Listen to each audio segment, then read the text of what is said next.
Hello students, welcome to the my YouTube channel Soni classes. Student, आज मैं आपके लिए क्लास 12 की फिजिक्स का एक नेक्स्ट वीडियो आपके बीच लेकर आया हूँ। हमारा चैप्टर चला था मैग्नेटिज्म, चुंबकत्व। इस चैप्टर की मैंने इससे पहले आपको अच्छी स्थिति और निरक्षी स्थिति के बारे में समझाया था, आपने देखा होगा। आज हम इसी चैप्टर का एक नया कॉन्सेप्ट आपको समझाएंगे, एक समान चुंबकीय क्षेत्र में दंड चुंबक पर बल आघूर्ण। ऐसे मैंने टॉपिक आपको पहले चैप्टर में आपको समझाया था, आपने देखा होगा पहले चैप्टर में। उसी से जुड़ा हुआ टॉपिक है, बिल्कुल सेम टू सेम, बस थोड़ा सा चेंजेस होगा। बस आप ध्यान समझिएगा, एक कॉन्सेप्ट लेवल का टॉपिक है और ये आगे चल कर काम आएगा। और साथ ही साथ इसमें जो फार्मूला निकल कर आएगा वो भी न्यूमेरिकल के लिए बहुत ही ज़्यादा इंपॉर्टेंट होगा। चलिए स्टार्ट करते हैं। टॉपिक है हमारा, एक समान चुंबकीय क्षेत्र में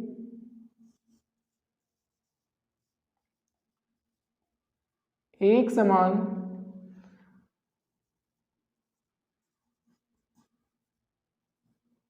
चुंबकीय क्षेत्र में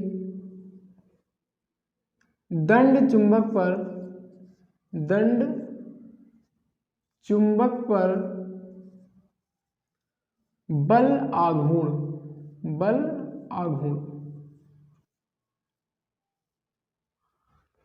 देखिए, आपको मैंने शुरुआत में आपको जो लेक्चर मैंने स्टार्ट किया था, मेरा चैप्टर जब स्टार्ट हुआ था वहाँ पे मैंने आपको बताया था कि यदि किसी चुंबक को किसी धागे के माध्यम से यदि स्वतंत्रतापूर्वक लटकाया जाता है तो वो क्या करता है, जब घूर्णन गति करता है तो वहाँ पर जो बल आघूर्ण का सिद्धांत लगता है, उसी के लिए आज हम व्यंजक को स्थापित करेंगे। ठीक है ना। तो ये हमारा टॉपिक है, एक समान चुंबकीय क्षेत्र में उपस्थित दंड चुंबक, है ना, क्षेत्र में दंड चुंबक पर बल आघूर्ण, या एक समान चुंबकीय क्षेत्र में उपस्थित दंड चुंबक पर बल आघूर्ण। ठीक है। अब यहाँ पर देखिए, एक समान चुंबकीय क्षेत्र है, ये सपोज मेरे पास एक समान चुंबकीय क्षेत्र है। फिगर पर ध्यान देना, ये एक समान चुंबकीय क्षेत्र है बी। अब यहाँ पर क्या करेंगे, इस पर हम एक दंड चुंबक लाकर रखेंगे। इस प्रकार से एक हमारे पास क्या है, दंड चुंबक है। ये हमारे पास क्या है, एक दंड चुंबक है। मतलब यहाँ पे अकॉर्डिंग टू हेडिंग, यहाँ पे हेडिंग कह रही है एक समान चुंबकीय क्षेत्र। ये मेरे पास एक समान चुंबकीय क्षेत्र था, ये मेरे पास एक समान चुंबकीय क्षेत्र है। अब एक समान चुंबकीय क्षेत्र में दंड चुंबक, इसमें मैंने उपस्थित कराया है क्या, एक दंड चुंबक, एक बार मैग्नेट लगाया है। और इस दंड चुंबक को रखने पर जो बल आघूर्ण लगेगा उसके लिए व्यंजक हम स्थापित करेंगे। अब ध्यान दीजिएगा, ये चुंबक का नॉर्थ है, ये चुंबक का क्या है, साउथ है, यानी उत्तरी ध्रुव और दक्षिणी ध्रुव है।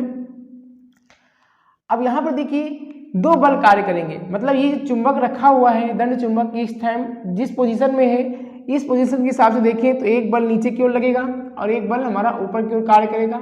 तो बल हमारा क्या हो जाएगा, F बराबर हो जाएगा एम बी, यानी M क्या है, ध्रुव प्राबल्य है, और B क्या है, चुंबकीय क्षेत्र की तीव्रता।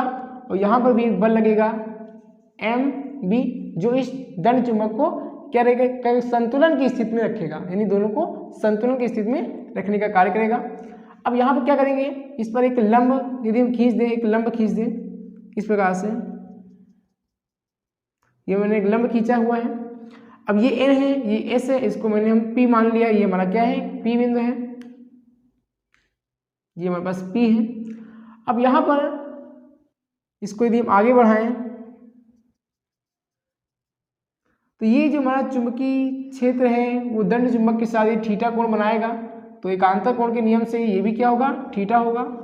ठीक, इस प्रकार से थीटा हो जाएगा।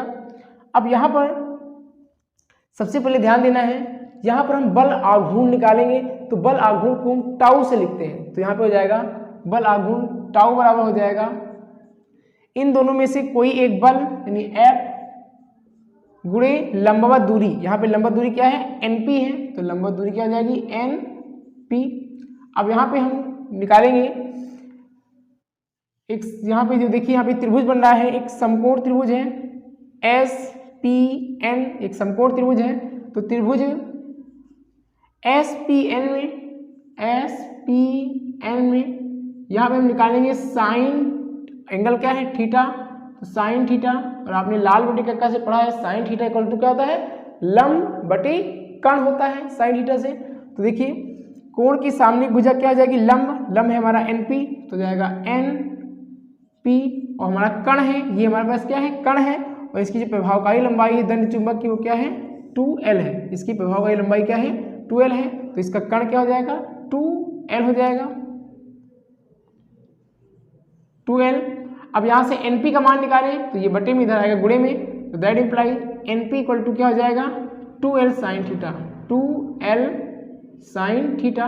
अब ये 2l साइन थीटा को यहाँ पर लाके भरें तो हो जाएगा टाउ इक्वल टू f का मान क्या है MB, NP का मान उठाएंगे यहाँ से 2l साइन थीटा। आगे इसको सॉल्व करें तो टाउ इक्वल टू क्या हो जाएगा, देखिए यहाँ पे ये वाला m और ये हमारा 2l, ये दोनों मिलकर क्या बन जाएंगे, चुंबकीय आघूर्ण बन जाएंगे, यानी कैपिटल M, क्योंकि कैपिटल M बराबर क्या होता है 2ml, ये पीछे मैंने आपको समझाया है। तो यहाँ पे क्या हो जाएगा कैपिटल M हो जाएगा और ये हमारे पास हो जाएगा B और यहाँ पे हो जाएगा साइन थीटा। इस प्रकार से ये बल आघूर्ण का व्यंजक होता है। अब इसको यदि सदिश रूप में लिखना चाहें तो यहाँ पे आपने फार्मूला पढ़ा होगा 11th में, A vector dot B vector equal to होता है AB साइन थीटा, है ना, A क्रॉस B है ना। अब यहाँ पे इसको हम किस प्रकार से लिख सकते हैं, MB के हिसाब से लिखें तो यहाँ पे क्या हो जाएगा, जो टाउ होगा वो हो जाएगा M vector cross B vector, इसको हम इस प्रकार से भी लिख सकते हैं। ठीक, ये हमारा सदिश रूप में हो जाएगा। अब हम क्या करेंगे, यहाँ पर इसकी कंडीशन में बात करें तो इसकी कंडीशन क्या हो जाएगी, ध्यान दीजिएगा, इसकी कंडीशन में बात की जाए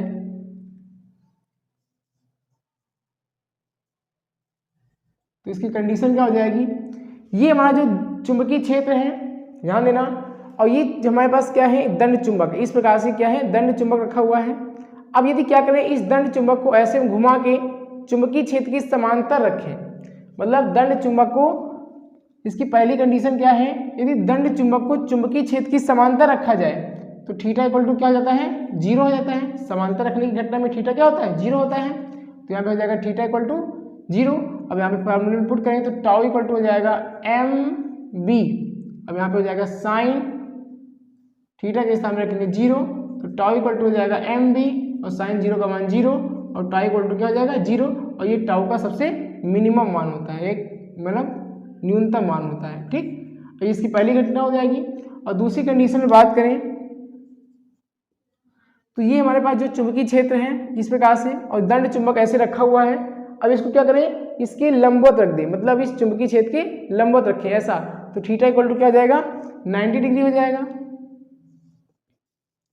तो यहाँ पे रखेंगे तो टाउ इक्वल टू हो जाएगा MB साइन थीटा के स्थान में क्या हो जाएगा 90 डिग्री हो जाएगा, और टाउ इक्वल टू हो जाएगा MB और साइन 90 का मान 1 होता है, तो 1 को लिखने की आवश्यकता नहीं है। तो ये हमारा टाउ का सबसे मैक्सिमम वैल्यू होती है, यानी अधिकतम मान होता है।